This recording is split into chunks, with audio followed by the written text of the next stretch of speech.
살다 보면 감각이 무뎌질 때가 있습니다.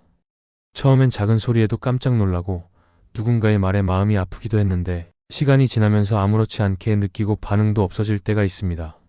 몸이든 마음이든 감각이 둔해졌다는 건 경고 신호입니다. 더 이상 위험을 감지하지 못하고 중요한 변화도 지나쳐 버릴 수 있기 때문입니다. 영적인 세계도 마찬가지입니다. 처음 하나님을 믿기 시작했을 때는 예배의 찬양 가사 하나에도 눈물이 나고 말씀이 너무나 선명하게 다가왔는데 어느 순간부터는 마음이 무뎌지고 죄에 대해서도 쉽게 지나치게 되는 때가 있습니다. 기도해도 감동이 없고 예배를 드려도 마음이 뜨거워지지 않는 이유가 여기에 있습니다. 영적인 감각이 무뎌진 것입니다. 오늘은 영적으로 민감해지는 훈련법이라는 주제로 우리가 어떻게 다시 하나님의 음성에 귀 기울이고 하나님의 마음을 느낄 수 있을지 함께 나누어 보려 합니다. 하나님께서 오늘 우리의 마음을 다시 깨우시기를 바랍니다. 첫째, 영적으로 민감해지기 위해서는 하나님이 나에게 먼저 반응하셨다는 사실을 기억하세요. 우리의 신앙은 늘 하나님을 먼저 찾는 것처럼 보이지만 사실은 하나님께서 우리를 먼저 찾아오신 이야기에서 시작됩니다. 내가 기도했기 때문에 하나님이 반응하시는 것이 아니라 하나님이 나를 먼저 사랑하셨기 때문에 내가 기도하게 된 것입니다. 요한일서 4장은 우리가 하나님을 사랑한 것이 아니라 하나님이 먼저 우리를 사랑하셨다고 말합니다.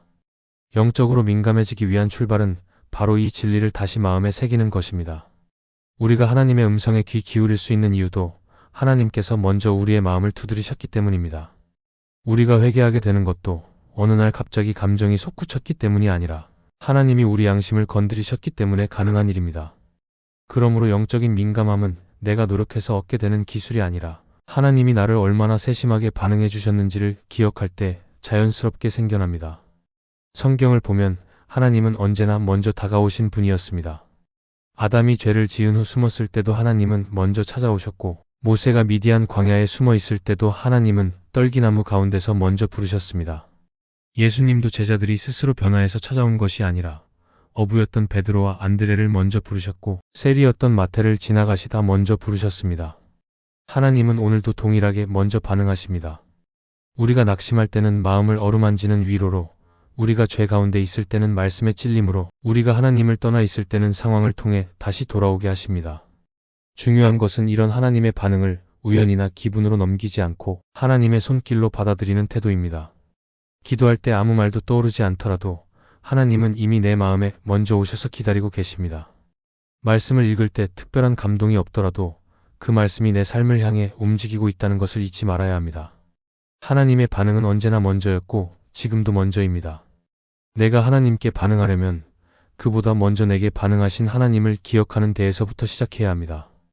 영적으로 민감해지기 위한 첫 번째 걸음은 하나님이 먼저 내게 반응하셨다는 사실을 잊지 않고 그 사랑 앞에 다시 반응하려는 마음을 회복하는 것입니다.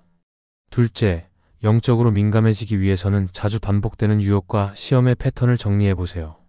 우리는 누구나 유혹을 받습니다. 신앙이 깊어졌다고 해서 유혹이 사라지는 것은 아닙니다. 오히려 믿음이 자랄수록 유혹은 더 교묘하고 더 익숙한 모양으로 다가올 수 있습니다. 어떤 유혹은 분명히 나쁘다고 느껴지지만 어떤 것은 그럴듯하게 포장되어 있어서 쉽게 구별하기 어렵습니다. 그래서 우리는 반복되는 유혹의 패턴을 점검할 필요가 있습니다. 유혹은 단순한 한순간의 선택이 아니라 반복되는 흐름 속에서 작동합니다. 어떤 사람은 피곤할 때마다 무기력에 빠지고 어떤 사람은 외로울 때마다 죄를 향해 마음이 기울어집니다. 또 어떤 사람은 인정받지 못할 때마다 불평과 원망에 사로잡힙니다. 이런 흐름은 습관이 되고 습관은 결국 영적 민감함을 무디게 만드는 원인이 됩니다. 반복되는 패턴을 파악하지 못한 채 살아가면 어느새 하나님의 음성은 들리지 않고 죄의 소리만 점점 커지게 됩니다. 성경을 보면 다윗도 유혹 앞에 완전히 자유롭지 못했습니다. 그는 한창 전쟁 중일 때 혼자 왕궁에 남아 있었습니다. 그때 눈에 들어온 여인이 밧세바였습니다. 단순한 우연처럼 보였지만 사실은 이미 이전부터 영적으로 느슨해진 마음이 유혹의 문을 열어두고 있었던 것입니다. 만약 다윗이 자신의 반복되는 약점을 미리 인식하고 경계했다면 그 죄는 피할 수 있었을지도 모릅니다. 우리도 마찬가지입니다. 시험이 다가올 때마다 어떻게 반응하는지 돌아보는 것이 중요합니다. 어떤 상황에서, 어떤 말 앞에서, 어떤 감정이 올라올 때 내 안에 죄된 본성이 더 강하게 작동하는지 정리해 보아야 합니다. 그 흐름을 인식하고 나면 그 다음부터는 유혹이 왔을 때 미리 경고등이 켜지게 됩니다. 그리고 그 순간 우리는 기도할 수 있게 됩니다. 하나님, 지금 이 순간에 제가 다시 무뎌지지 않게 도와주세요. 영적으로 민감한 사람은 죄가 다가오는 순간을 빨리 알아차리고 하나님의 도우심을 구하는 사람입니다. 반대로 아무 생각 없이 반복되는 유혹에 그대로 휩쓸리는 사람은 점점 더 하나님과 멀어지게 됩니다. 하나님은 우리가 죄에 민감해지기를 원하십니다.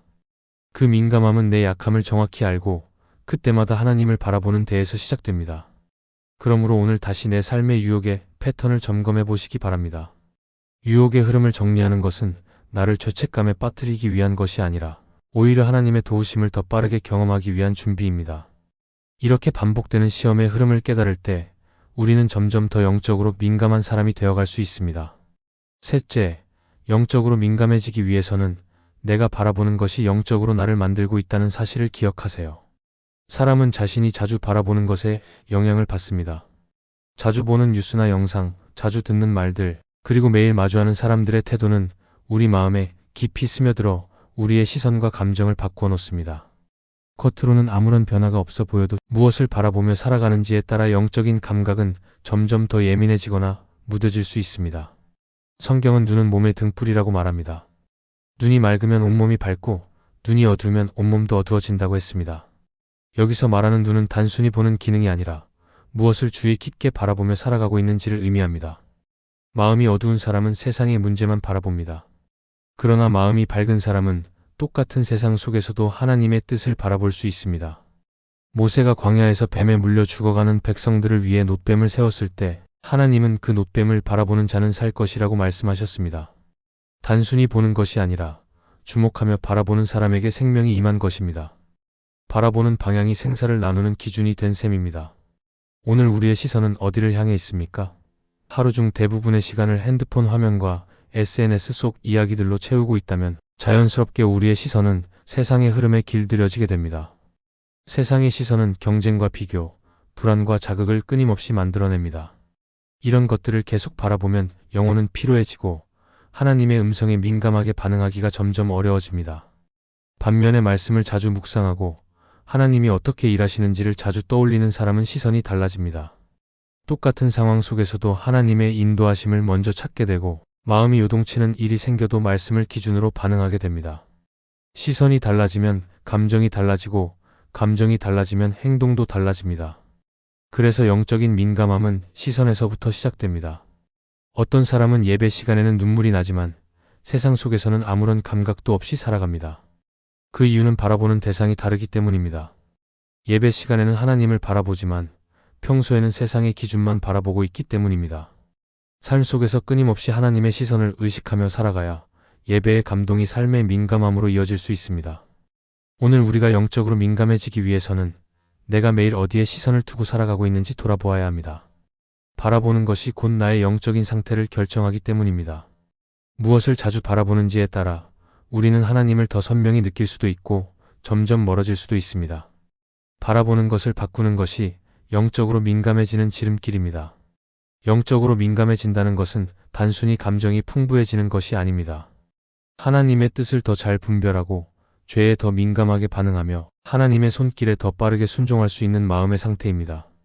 그런데 이 민감함은 저절로 생기지 않습니다. 오히려 우리는 살아가면서 점점 무뎌지고 익숙한 것들에 무관심해지며 하나님의 음성에도 반응하지 못할 때가 많습니다. 그래서 우리는 다시 훈련이 필요합니다.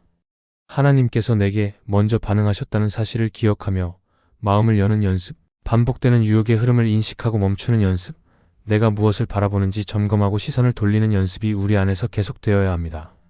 그 작은 훈련들이 우리의 마음을 다시 깨우고 무뎌졌던 영혼의 생기를 불어넣을 수 있습니다.